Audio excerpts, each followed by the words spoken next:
Bonjour à tous, Bonjour à toutes. bienvenue dans cette vidéo dans laquelle nous allons voir 3 outils pour vous aider à accompagner les personnes à prendre des décisions en coaching.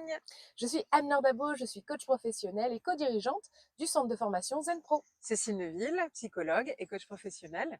Et aujourd'hui, nous allons vous parler voilà, de la fameuse problématique qui arrive souvent lors de nos séances de coaching, d'accompagnement. Voilà. Les personnes viennent souvent parce elles ont une décision à prendre. Donc déjà, on va voir quel type de décision elles peuvent être amenées à venir nous solliciter de l'aide pour les prendre.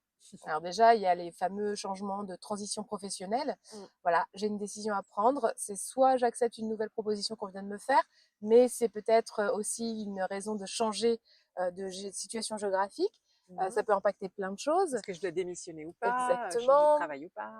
Il y a plein de décisions liées au travail. Ouais. Après, ça peut être des décisions liées à des choix de formation, d'apprentissage, d'aller à des stages, des séminaires, d'investir dans du coaching pour soi, enfin voilà, de l'apprentissage et l'éducation pour soi-même. Et je pensais même aussi parfois pour leurs propres enfants.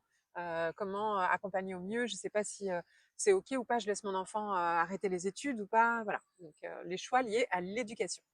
On a les choix personnels. Par exemple, justement, si on est en difficulté avec son mari dans sa relation, on ne sait pas trop si on doit rester ou finalement est-ce qu'on prend la décision ou est-ce qu'on fait aussi une thérapie de couple. Il y a plein de décisions à prendre. Même se marier au départ, Mmh, choisir, accepter de complètement. s'engager, Un de changement se de mettre vie, en couple, d'emménager à 2 c'est depuis ça. le début dans les relations, et ou dans la famille aussi, ça peut Mmh, être mmh. ouais.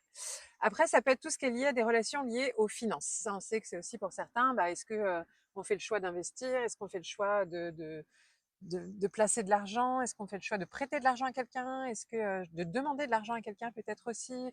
De choisir un poste plus qu'un autre en fonction des moyens et des budgets, des salaires que je vais avoir, etc., etc. On a aussi des questions d'ordre de développement personnel parce qu'on a envie d'évolution, on a envie de changement, on a envie de transformation. Hmm, Et du coup, c'est toujours bien de se faire accompagner pour c'est ces vrai. changements-là. Pareil pour des décisions liées à la gestion du temps, des priorités, donc savoir est-ce que, enfin, les personnes souvent ont du mal à prendre du temps pour elles, par exemple, et donc du coup les aider à décider à un moment donné, stop quoi, vous arrêtez de prendre tout le temps pour les enfants, pour le mari, pour la famille, et prenez soin de vous, prendre du temps pour soi, mais gérer aussi des priorités, qu'est-ce qui est prioritaire sur d'autres, et de revoir un petit peu tout ça. Ça fait du bien aussi d'être accompagné sur ça. On a aussi la santé et le bien-être. C'est Mm. vrai que c'est des situations, on n'en parle pas souvent, mais pourtant, Ouais, quand ça arrive, ça arrive. Imaginons une mais oui. personne qui est en surpoids, qui veut justement se faire accompagner parce qu'elle veut décider de changer de vie et de perdre du poids aussi. Et ça peut être justement, moi je me rappelle de personnes qui venaient par rapport à ça. Est-ce que je vais faire une opération ou pas? Est-ce que Oui. j'investis autant que ça pour perdre du poids dans des démarches minceurs, dans des produits, etc. Donc ça peut être vraiment des grandes décisions pour une personne sur ces sujets-là, mais sur la santé plus largement aussi, hein. Ensuite, c'est évidemment sur des choix de vie vraiment des grandes décisions de changement de vie, hein, de déménager, de réaménager, de changer carrément de ville, voire d'aller vivre dans un pays, de prendre la décision d'aller faire un tour du monde sur plusieurs mois. Enfin voilà. Donc là, il y en a qui peuvent être face à l'envie, l'excitation et en même temps la peur totale et la paralysie. Qu'est-ce que je fais? On peut accompagner aussi des décisions, des prises de décision en lien avec l'entrepreneuriat par rapport à des projets dans lesquels on a très envie d'aller, mais en même temps, on a des retenues. On ne sait pas trop si c'est véritablement, puis parfois c'est des prises de risques. Ouais, Du coup, on a besoin de se faire accompagner pour prendre des bonnes décisions. ça, on a souvent, nous. Mm, mm. Et puis enfin, ça peut être par exemple des décisions liées à des problèmes éthiques ou moraux ou des choix liés à nos valeurs ou à qui a du sens pour nous. Oser par exemple exprimer publiquement qu'on a des croyances qui ne sont pas comme celles de tout le monde, oser mettre des limites par rapport à nos pratiques religieuses dans les relations avec les autres. Il peut y avoir voilà, des situations complexes pour des personnes qui ont du mal à en parler en dehors avec leurs proches et là qui viennent poser les choses parce que pour elles c'est important mais qu'elles ont peur de ne pas être forcément comprises ou même par exemple des choix d'engagement écologique ou autre, où c'est pas facile d'assumer comment, voilà. Donc les choix autour des problèmes éthiques ou moraux. Donc concrètement, donc qu'est-ce qu'on peut proposer une fois qu'on a des personnes qui viennent nous voir avec ce type de décision à prendre et qui savent pas par quel bout le prendre. Donc premier exercice assez classique, mais toujours efficace. La visualisation, on peut toujours commencer par faire une visualisation dans le cas où on choisit telle situation. Et puis, on peut amener la personne à aller dans l'autre choix tout en étant dans la même visualisation, en fait. Et comme ça, la personne va pouvoir, Hmm. grâce à sa visualisation, savoir où elle s'est le mieux sentie, en fait. Exactement. Puis là, on lui fait vraiment aller dans les visualisations de façon comme si ça allait être génial, ce choix-là, dans les deux cas. Il faut qu'elle le visualise dans l'idéal où tout se passe bien dans un cas comme dans l'autre, quoi. Voir vraiment comment elle se sentira au La mieux. visualisation gagnant-gagnant. Exactement. Alors une autre technique aussi classique, c'est la liste des pour et des contre. Donc là, ben, on l'invite tout simplement à lister les pour et les contre d'une option et les pour et les contre de l'autre option et d'aller vraiment dans toutes les subtilités, tous les détails, hein. Là, on n'est pas juste dans oui, c'est bien, non, c'est pas bien. C'est vraiment tout ce qui peut venir à l'esprit de la personne au niveau intellectuel, relationnel, émotionnel, physique, spirituel, j'en sais rien, à tous les niveaux d'une façon holistique, les pour et les contre des 2 options, 2 ou 3 options d'ailleurs, autant d'options qu'il y a, parce que ça peut être des décisions où il y a plusieurs options.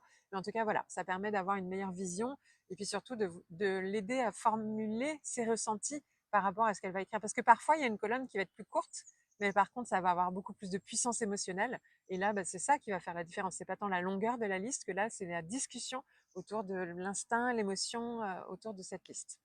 Et puis un troisième, Bah, c'est la, intéressant aussi, pardon? la- Tu ouais, non, j'allais dire le nom, mais la matrice de décision. La Mais matrice vas-y. de décision. La matrice de décision, c'est le moment où vous allez emmener à réfléchir aux Encore plus loin, en fait. bénéfices, Ouais. si on prend cette décision, mais aussi aux inconvénients, si on prend cette décision. Et pareil pour toutes les décisions, en fait. Mm. Et de cette manière, on arrivera là aussi à voir l'intensité dans quelle décision c'est le plus important ou pas, où il y a le plus de bénéfices ou pas. Ça, chaque option, il y aura bénéfices et Inconvénients, inconvénients à passer à l'action, mais aussi bénéfices et inconvénients à ne à ne pas pas passer passer à à l'action. l'action. Et là aussi, il y a quelque chose d'intéressant qui Mm. se passe. C'est je veux déménager. Quel est mon bénéfice à déménager? L'inconvénient à déménager. Quel est le bénéfice à ne À pas ne pas déménager déménager. et quel est l'inconvénient à ne pas déménager? Et ça pose la question différemment du pour et du contre, même si on y revient presque au même, Ouais. mais il y a un autre fonctionnement du cerveau qui amène d'autres idées. Donc ça peut être encore un autre angle pour pouvoir avoir des éléments. Et là encore, c'est pas, ça peut être intéressant d'avoir des scores, etc. Il y en a qui font les scores sur les matrices de décision, mais les chiffres seront des éléments pour tester l'émotionnel, encore une fois, parce que des fois, c'est Là, pas ce sera même forcément, vraiment voilà. plus dans l'intensité, Ouais, en là, fait, on hein. est vraiment plus dans l'émotionnel et le choix Mm. émotionnel. Donc voilà, 3 clés possibles pour accompagner des personnes à prendre des décisions dans vos coachings à partir de toutes les idées de décisions qu'elles peuvent avoir à prendre qu'on vous a partagées au début de la vidéo. N'hésitez pas à nous laisser des commentaires, à liker, à vous abonner à la chaîne, à partager la vidéo. Yes. Et surtout, retrouvez-nous dans le groupe gratuit Facebook des coachs inspirés et épanouis. Oui, Inspirants et inspirant, épanouis. ouais. Ils sont inspirés aussi, hein. Ouais, aussi, ceci dit. À très bientôt. À très bientôt. Les Zen Pro, c'est bien plus que ça. C'est aussi un centre de formation sur lequel vous allez pouvoir retrouver une formation pour devenir coach et encore d'autres des tas de formations pour découvrir des outils d'accompagnement. Des formations pour vous spécialiser en tant que coach pour enfants, pour ados ou pour parents. Et puis aussi des outils comme la PNL, l'analyse transactionnelle ou la psychologie positive qui est notre spécialité. Mais déjà, nous sommes heureuses de pouvoir vous offrir un échantillon. Une formation spécialement conçue pour vous, 3 outils d'intelligence émotionnelle à utiliser dans le cadre de vos accompagnements individuels ou de groupe que vous allez avoir offerts et à tester rien que pour vous. Vous allez pouvoir voir si du coup nos formations vous conviennent, si le format est adapté. Vous pouvez aussi venir renforcer votre réseau de professionnels au sein du groupe Facebook du réseau des coachs inspirants et épanouis. On vous dit à très bientôt. À bientôt!